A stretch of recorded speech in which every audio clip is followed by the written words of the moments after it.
Older women are finally realizing what value they have in the dating marketplace. Got a banger from Men Only. Let's get straight into it. Nobody prepares you for what it's like to date after 50 when you've been married for a really long time. Yeah, because you're not supposed to do that. You're supposed to stay married. How can you be prepared for this? I have been single for 14 months. And in all transparency, I have done very little dating. Very little. Shocker. Initially, I tried dating apps. I wanted to see if I could put myself out there again. I was lonely. I was looking for some companionship, and I turned to the apps. What's so funny is you had companionship and then you threw it away. Like, what in the did you think was going to happen? Well,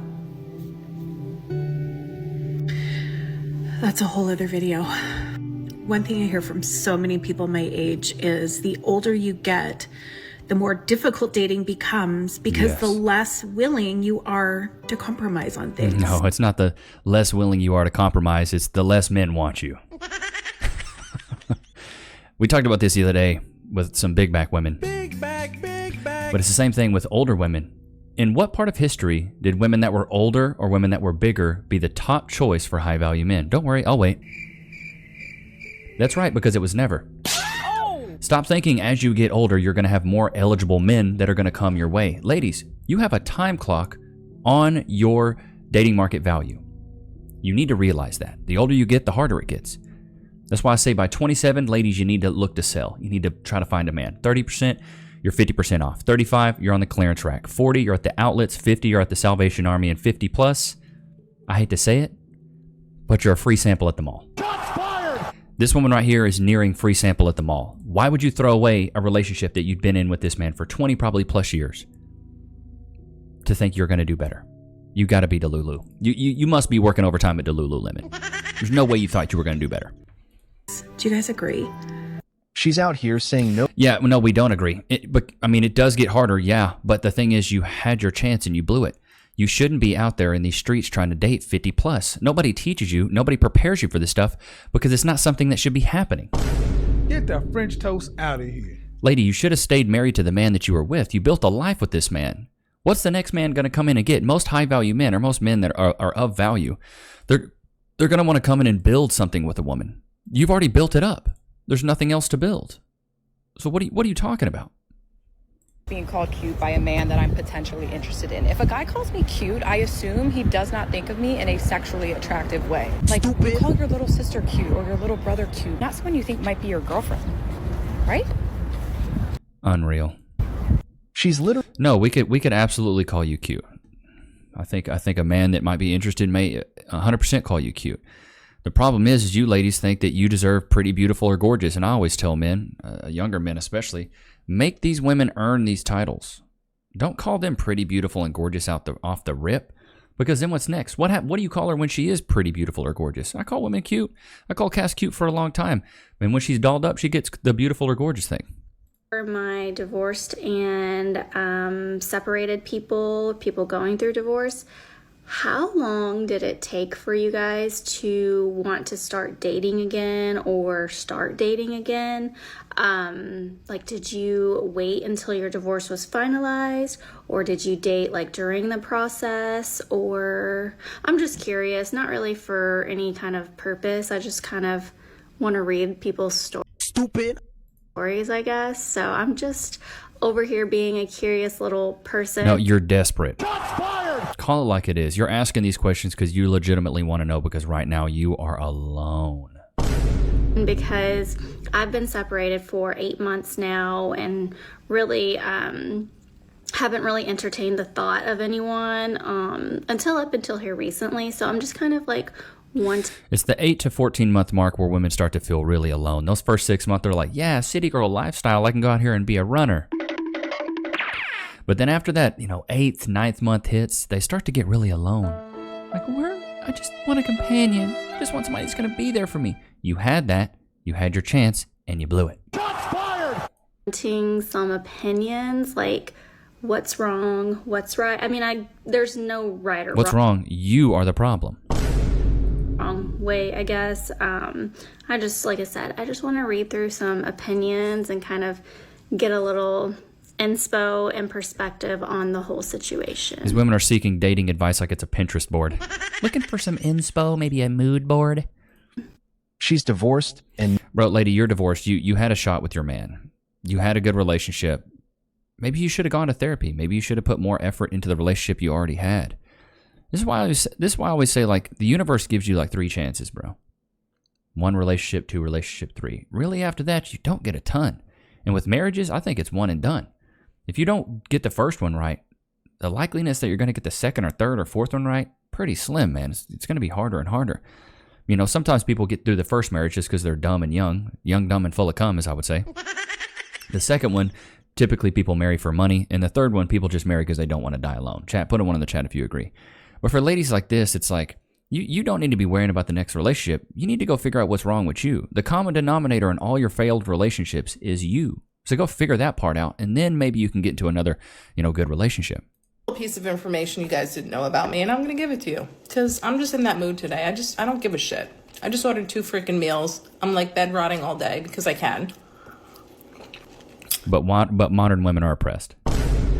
She can bed rot and just order meals and sit at home all day, but they're oppressed. Come on. Anyway, probably shouldn't have done this video when I had food in front of my face. I've been divorced for 6 years. I'm not dating. I don't think that I'm capable of being with anyone, honestly. And it's not because of my ex. It's because I just don't feel whole. I don't feel complete. And if you've been through what Hypergamy, brother. I've been through, you may understand what I'm talking about. But let's hear it, honey. Through this really shitty divorce, I fucking lost my son.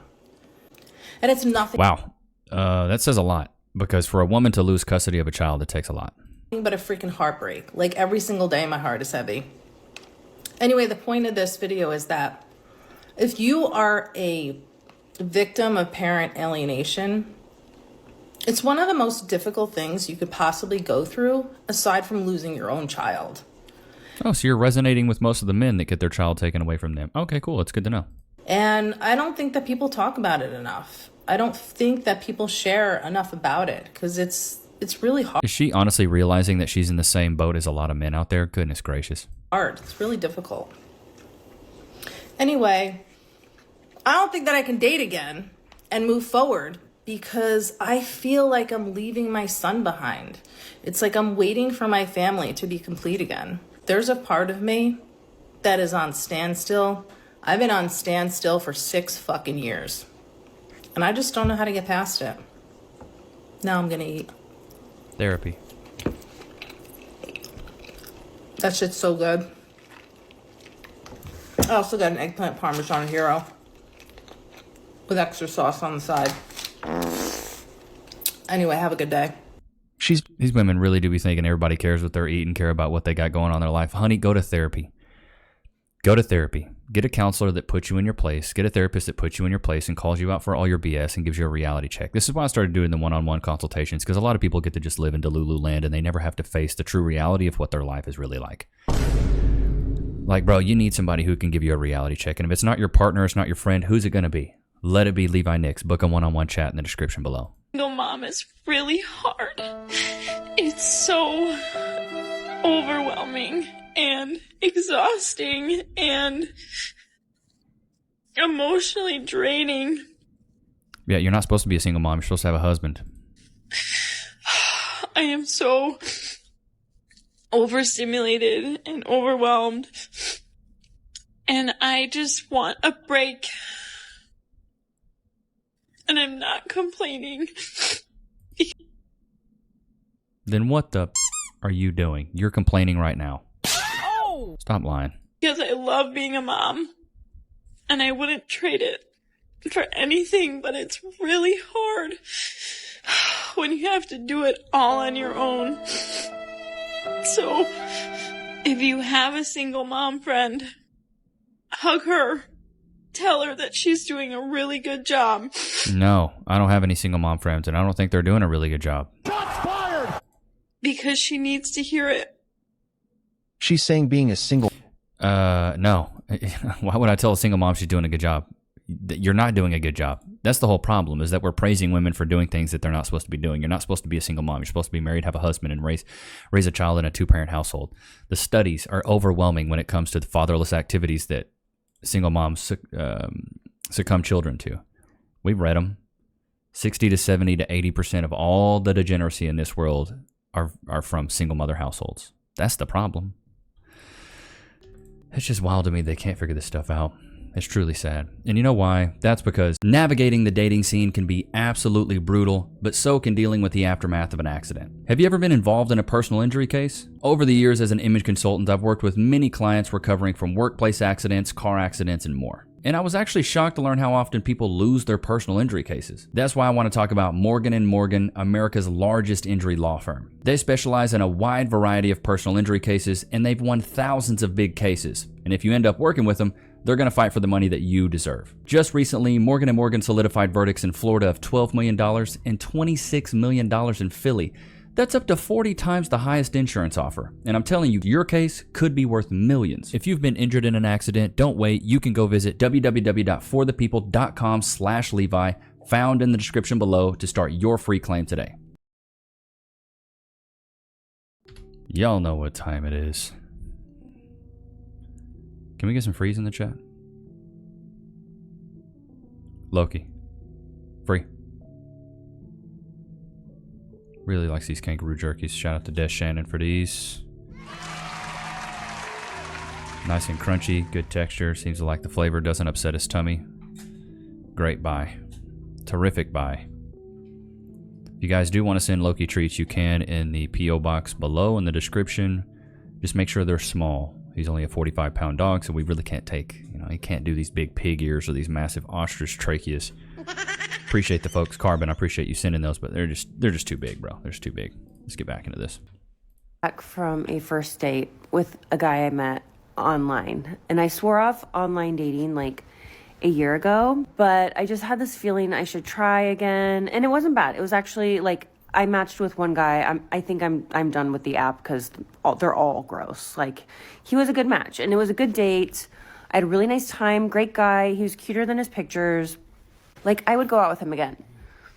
I just feel, I don't know if it's my age or the fact that I have 3 kids, but I am just so set in my ways now.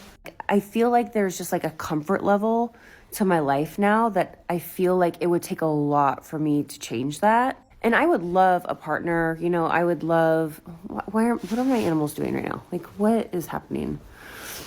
I would love some companionship, somebody to share my life with, but it's just like, I feel like I'm a lot. I feel like, can we not? Thank you.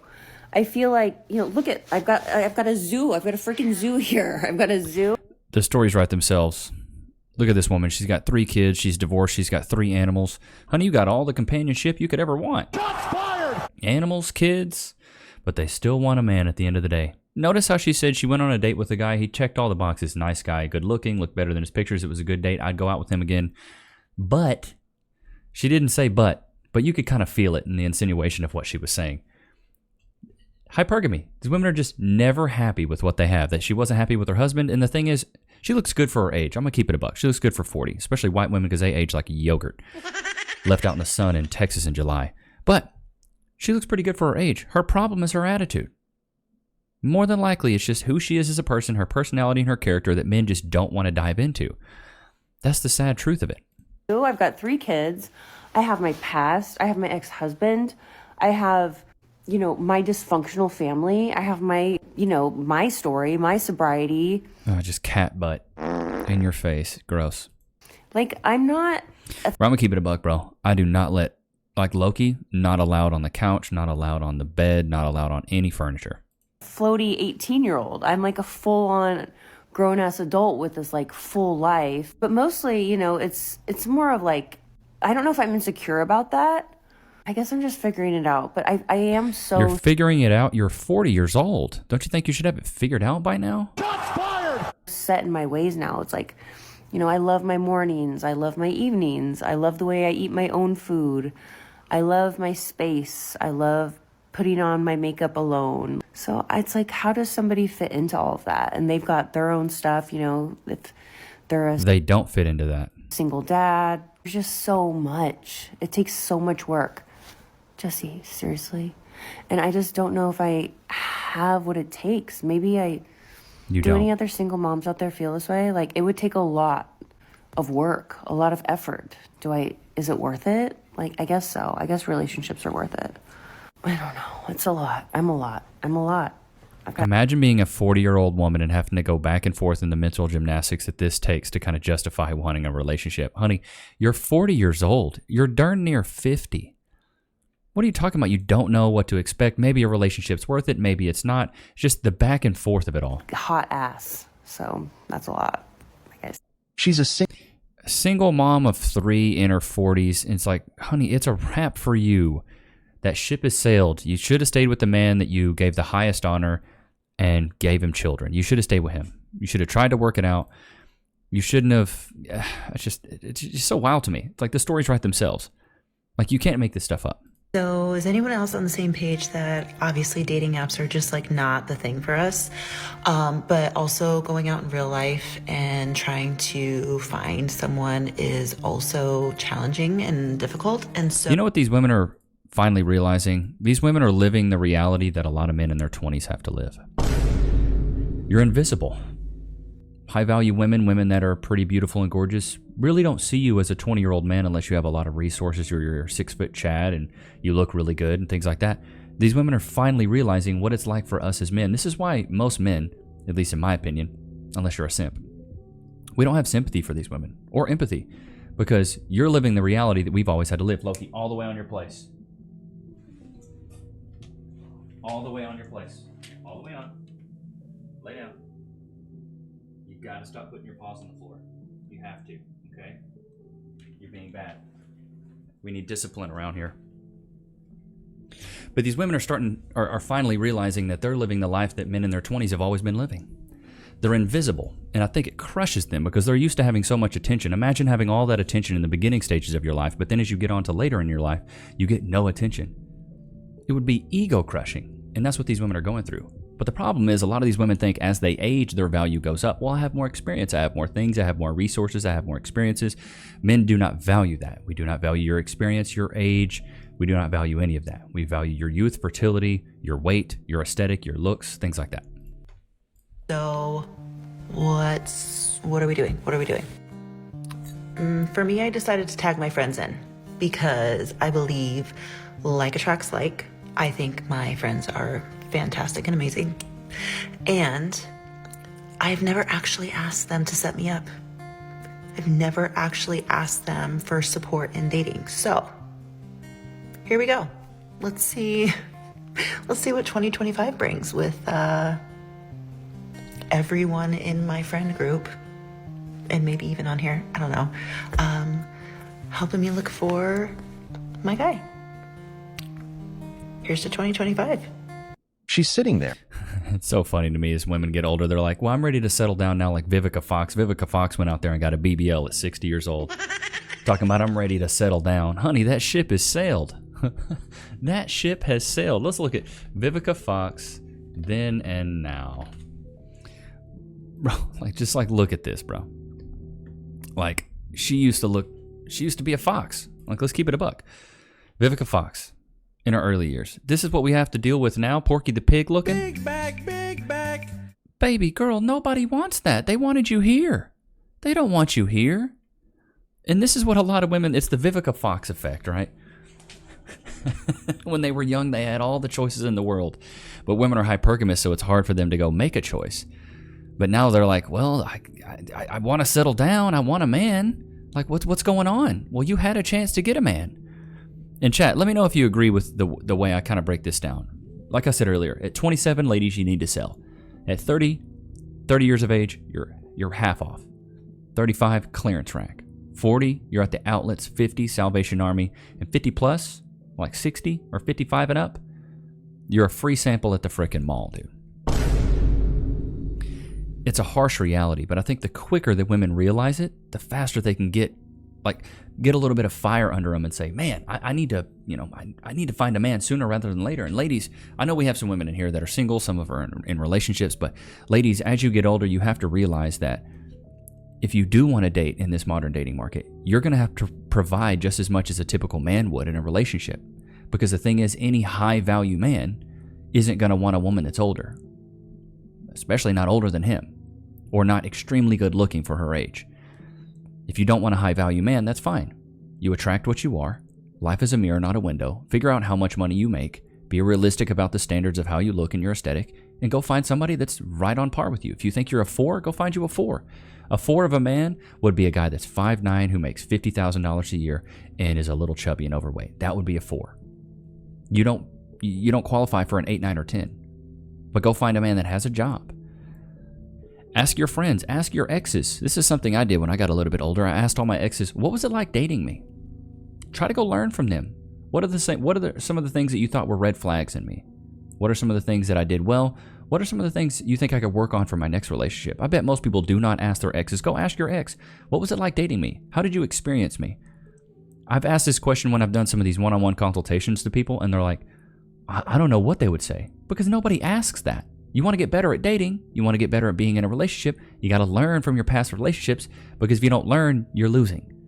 You got to learn from your mistakes. You got to learn from your past relationships so you can, catapult yourself forward and be a better person for the next relationship. But you got to seek that advice. You can't just assume. But I hope you guys enjoyed today's episode. Loki, did you have a good time? Loki, all the way on your place. Oh, now you're not touching the floor. You're not touching the floor, but your paws are off. I need them on. I need them all the way on. Stay. God, he's so bad.